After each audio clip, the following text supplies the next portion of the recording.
Graça e paz. Estamos dando continuidade nas nossas lições da nossa escola bíblica. Antes de mais nada, agradecendo aqui à editora Cristã Evangélica pela divulgação do conteúdo da sua revista. Bom, na aula anterior nós falamos sobre a adoração, que é parte vital no exercício da liderança. Hoje nós estamos tratando a lição número 10 e o título é O Líder e o Planejamento. Nós podemos acrescentar nesse título também a palavra estratégia e sonhos humanamente impossíveis. Okay? O texto básico dessa lição é o capítulo 2, do versículo 1 ao 18. E o versículo-chave é o versículo 13, que diz o seguinte: De noite saí pela porta do vale, para a banda da fonte do dragão, e para a porta do montouro, e contemplei os muros de Jerusalém, que estavam assolados, cujas portas tinham sido consumidas pelo fogo. O alvo da lição é mostrar que um bom planejamento favorece o trabalho na igreja. Eu fiz alguns comentários na última aula sobre características de um líder. Um líder é aquele que vê longe, é alguém que vê o que os outros não vê. No caso de Neemias, ele estava a 1.500 quilômetros distante e ele conseguia ver a solução. E aqueles que estavam lá não viam solução nenhuma, era totalmente desoladora. Neemias se coloca na mão de Deus e em 52 dias ele reconstrói os muros. Ele sabia, ele entendia que ele é um instrumento de solução. Todo líder precisa ser um sonhador.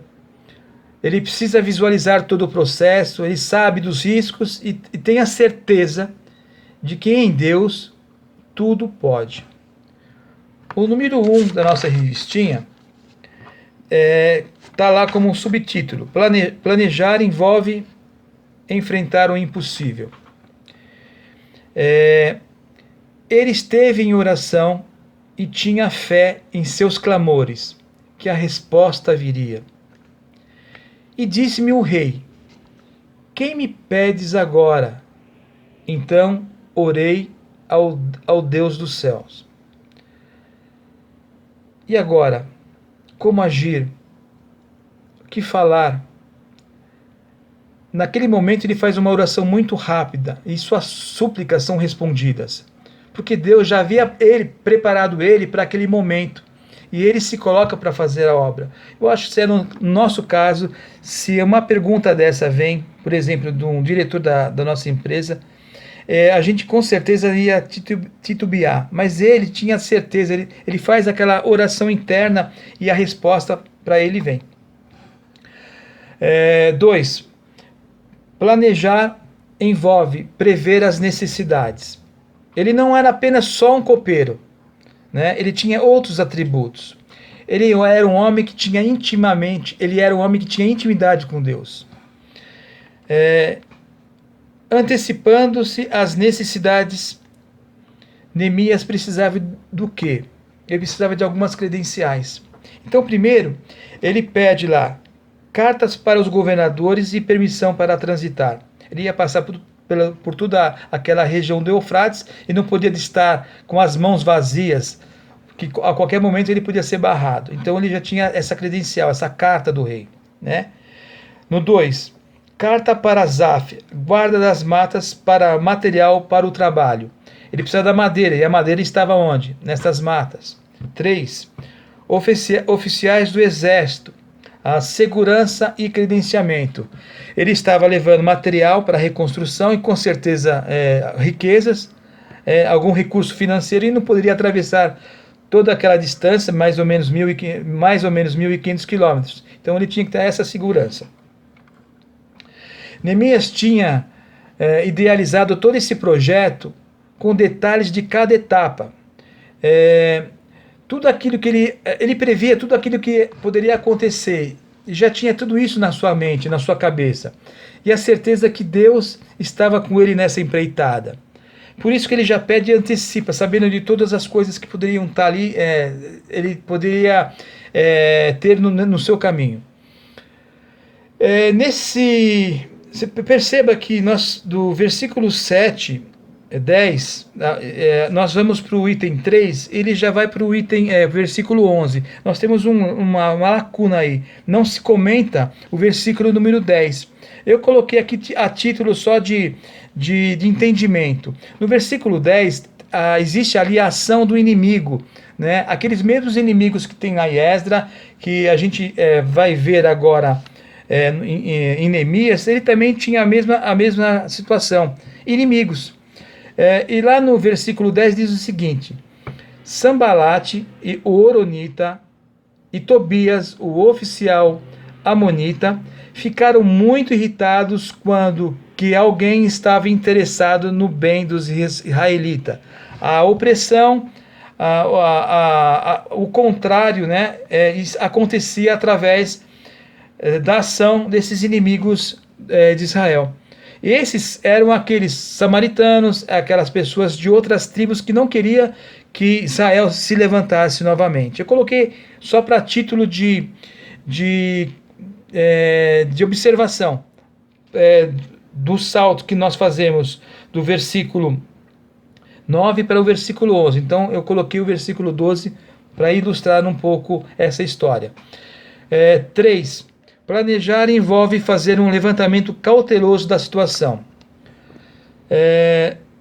Sempre que fizermos a obra do Senhor, precisamos ter em mente que não a estamos fazendo para a nossa glória. Como diz lá em Colossenses 13:23, o nosso mandato vem do Senhor, a obra é dele, a glória é para ele, de acordo com a sua vontade. No primeiro item, ele diz assim: não se precipitou para a ação nem para a conversa. Buscou mais informações sobre a situação local. Aguardou o momento certo para agir. No 4, não expôs ideias semi-formadas aos pedaços. No 5, impediu que os inimigos soubessem do plano e preservou despertamento nos líderes locais. O líder é aquele que consegue ter influência sobre os outros. 4. Planejar envolve motivar o povo. A afirmação: deixemos de ser opróbrio. E o que é opróbrio? Degradação social, vergonha e vexame. Era um reconhecimento duro de fazer, mas na realidade saltava os olhos. Estais vendo a miséria em que estamos, Jerusalém assolada e as suas portas queimadas? Essas palavras não eram um golpe de misericórdia no povo. Vinde, reedifiquemos os muros de Jerusalém. Aquilo, na verdade, era um desafio. Com a boa mão de meu Deus, e como a boa mão de meu Deus estivera comigo. E somente depois dessas palavras, o rei me falara: disponhamos, edifiquemos, fortalecerem as mãos para a boa obra. Ou seja, ele primeiro coloca a questão de Deus na frente e depois ele faz a relação com o rei. Então, primeiro Deus, depois ele coloca o rei como parte dessa história. A conclusão toda que nós podemos levar é que todo alvo na igreja, até mesmo em nossa vida particular, primeiro passa pela aprovação do Senhor, para depois termos sucesso em nosso planejamento. Fica aqui essas reflexões. A liderança da igreja tem se envolvido em grandes desafios aprovados por Deus? Na segunda, tem ouvido esses desafios e respondido como o povo? Disponhamos-nos e edifiquemos? Então ficam essas perguntas e essas reflexões. E para encerrar, eu gostaria de citar Romanos 12:8, que diz o seguinte: se o seu dom é servir, sirva. Se é ensinar, ensine. Se é dar ânimo, que assim se faça. Se é contribuir, que contribua generosamente. Se é exercer liderança, que a exerça com zelo. Se é mostrar misericórdia, que o faça com alegria. É isso. Nós terminamos essa lição número 10. Na próxima sexta-feira nós teremos a nossa live, então participem, façam perguntas e acrescentem também.